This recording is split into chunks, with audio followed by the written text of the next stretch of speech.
Amis Facebook, bonjour.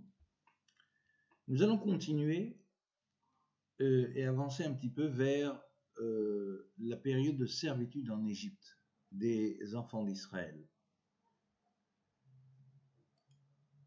Il est écrit, et il dit à Abraham, sache que ta descendance sera étrangère dans un pays qui ne sera pas le leur, et ils travailleront, et ils seront asservis pendant 400 ans.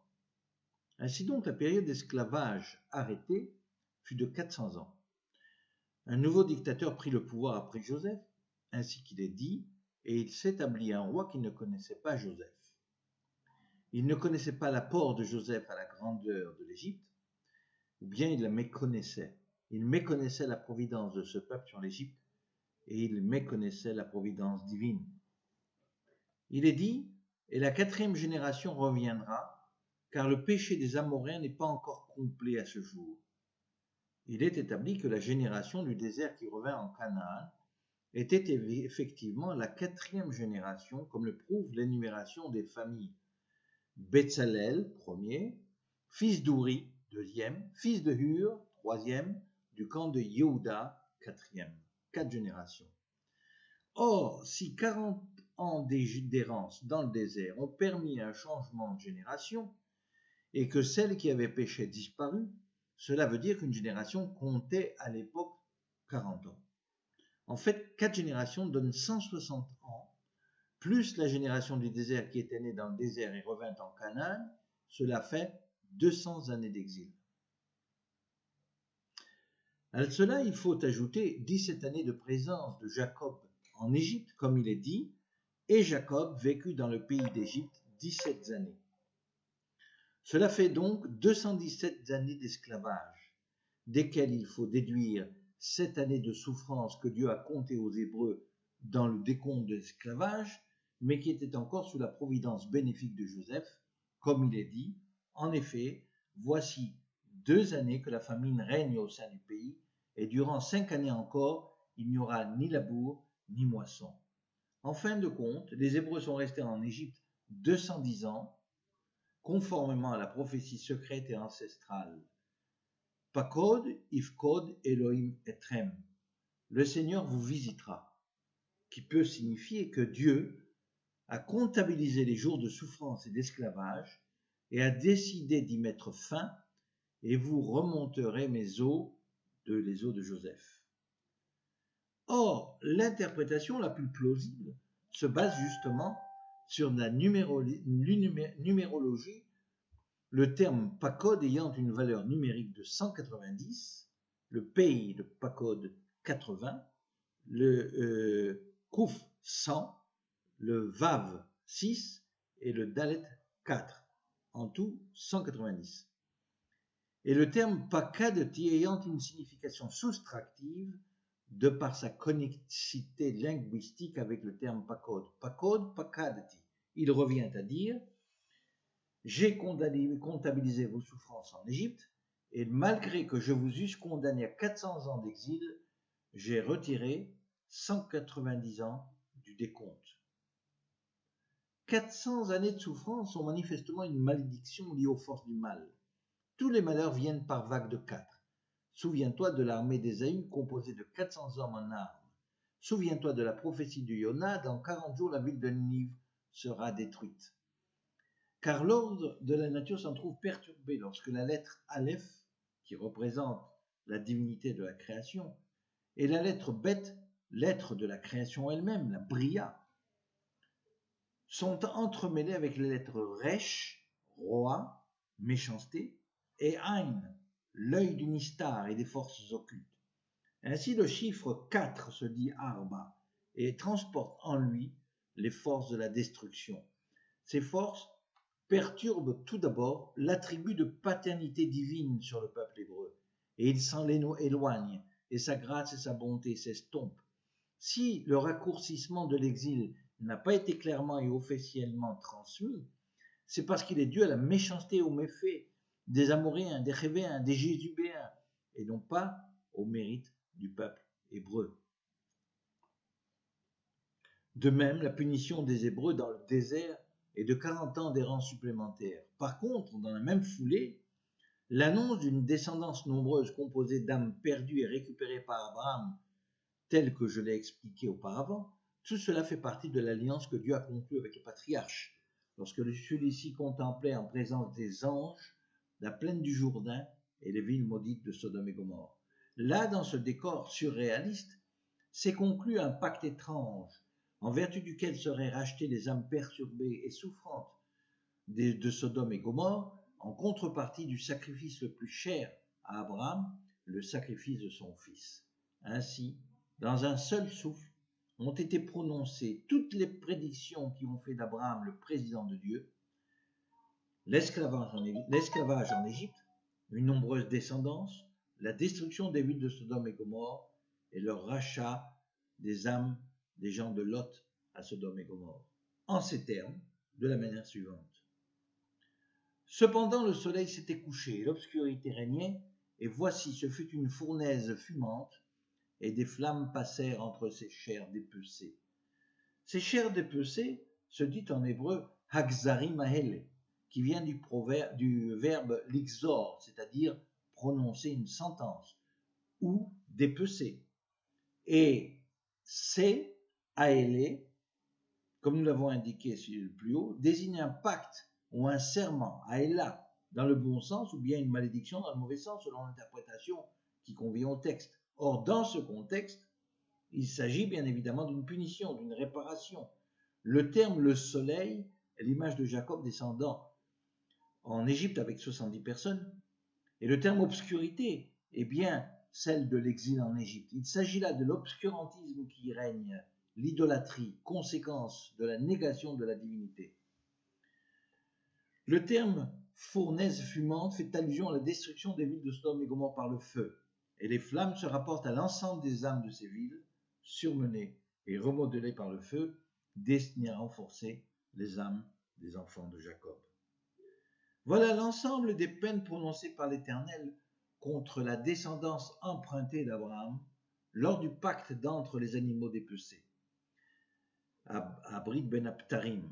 Cette condamnation fut allégée de 190 années.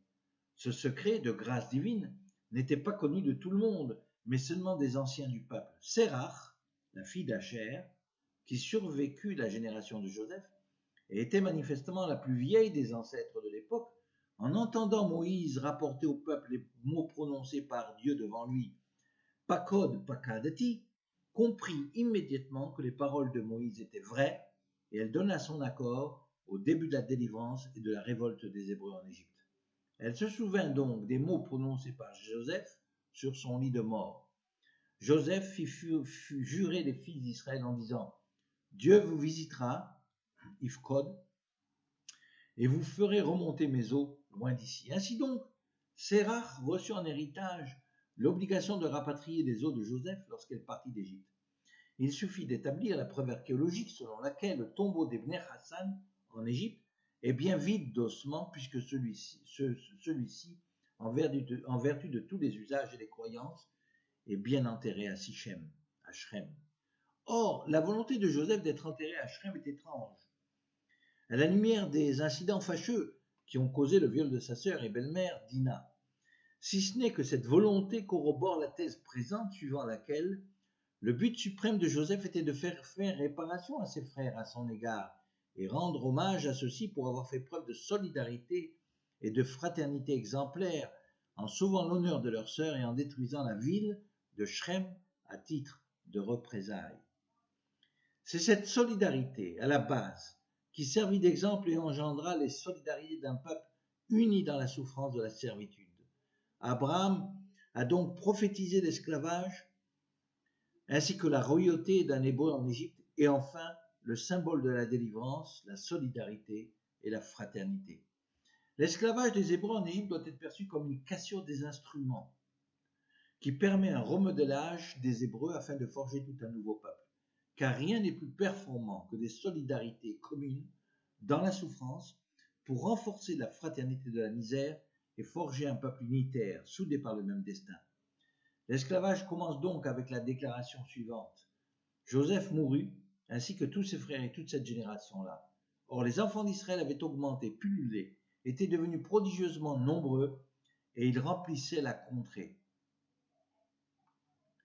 Il s'éleva sur l'Égypte un nouveau roi qui n'avait point connu Joseph. Il dit à son peuple, voilà les enfants d'Israël qui forment un peuple plus nombreux et plus puissant que nous. Allons, montrons-nous habiles à son égard, empêchons qu'il ne s'accroisse, et que s'il survient une guerre, il ne se joigne à nos ennemis pour nous combattre et sortir ensuite du pays. Et l'on établit sur le peuple des chefs de corvée, afin de l'accabler de travaux pénibles. C'est ainsi qu'il bâtit pour Pharaon les villes d'approvisionnement de Pithom et de Ramsès. Mais plus on l'accablait, plus il multipliait et s'accroissait. Et l'on prit en aversion les enfants d'Israël. Alors les Égyptiens réduisirent les enfants d'Israël à une dure servitude. Ils leur rendirent la vie amère par de rudes travaux sur l'argile et la brique, et par tous les ouvrages des champs.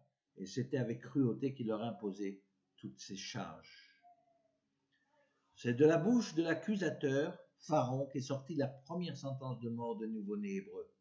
La méchanceté se manifeste parfois dans le ridicule et la sottise, car ce sont des attributs parallèles issus de la même origine. Le roi d'Égypte parla aussi à la sage-femme des Hébreux nommée l'une Shifra et l'autre Poua. Il leur dit, quand vous accoucherez les femmes des Hébreux et que vous les verrez sur les sièges, si c'est un garçon, faites-le mourir, si c'est une fille, laissez-la vivre. Pourquoi donc est-il dit la sage-femme alors qu'il s'agit de deux sages-femmes? Peut-être s'agit-il d'une mère et de sa fille. Rachi interprète le nom Shifra comme étant celui de Yocheved, la mère de Moïse, car elle améliorait le sort des femmes enceintes, et Shippour signifie amélioration, ou bien Shipara, qui signifie chez Mafré, qui multiplie, ou bien encore Shipra, qui peut signifier une vache, para, offerte en holocauste à l'Éternel. À mon humble avis, toutes les interprétations de ce nom sont bonnes. Mais il faut tout d'abord l'attribuer à l'amélioration des conditions de vie de Yocheved, que la mère adoptive de Moïse lui permit en compensation de l'allaitement de celui-ci, puisqu'il est dit, la fille de Pharaon lui dit, emporte cet enfant et allaite-le-moi, je t'en donnerai le salaire. Cette femme prit l'enfant et l'allaita. Il est à supposer que celle-ci devint la sage-femme du palais ainsi que des Hébreux de Goshen, tandis que Poua était certainement la sœur de Moïse. Pharaon n'avait pas compté avec la bonté et la compassion dont sait faire preuve ce peuple. C'est à cette époque vraisemblablement que les âmes des gens de Sodome et Gomorrhe ont été reproduites dans les corps des enfants mâles que Pharaon a ordonné de jeter dans le fleuve. Dans ce court laps de temps, à compter de leur naissance et jusqu'au moment de leur noyade, ces âmes ont rectifié les péchés qu'elles avaient commis dans leurs vies antérieures par manque de spiritualité. C'est peut-être pour cela que le terme des femmes hébreux se dit ivriote, ou barim, ivriote, a été écrit dans le texte original sans la lettre Vav, qui se prononce O, fait figure de voyelle et possède la valeur numérologique de 6. Car ceux-ci ne sont pas nés de naissance naturelle en reproduisant la génétique des 6 sphères de base de leurs parents, comme cela se produit naturellement pendant l'accouplement de deux êtres humains. Mais ils étaient issus plutôt d'un apport d'âme externe, processus d'ibour, ivriote, ordonné par Dieu aux gens de Sodome et Gomorrhe à la suite de la négociation de rachat qu'Abraham avait menée à la face de Dieu. Ce n'est qu'à partir de là que, dans le texte de la Torah, on rencontre souvent ce terme d'hébreu, ivrim, ibrim, de la racine ubar, uvar, qui signifie fœtus, et qui reflète dans le secret des Écritures le fait qu'une grande partie de ce peuple est formée des âmes rachetées par Abraham dans la douleur et la souffrance de leur punition, afin de leur faire pénitence. Cette résurrection des âmes est, me semble-t-il, masculine seulement, et c'est pourquoi la sentence de Pharaon ne concernait que les enfants mâles, ceux-ci étant porteurs d'un message de réparation. La prochaine conférence traitera du sujet de la délivrance, mais il est trop tôt pour en parler aujourd'hui. Je vous souhaite une bonne soirée, chers amis Facebook, à la prochaine fois. Merci.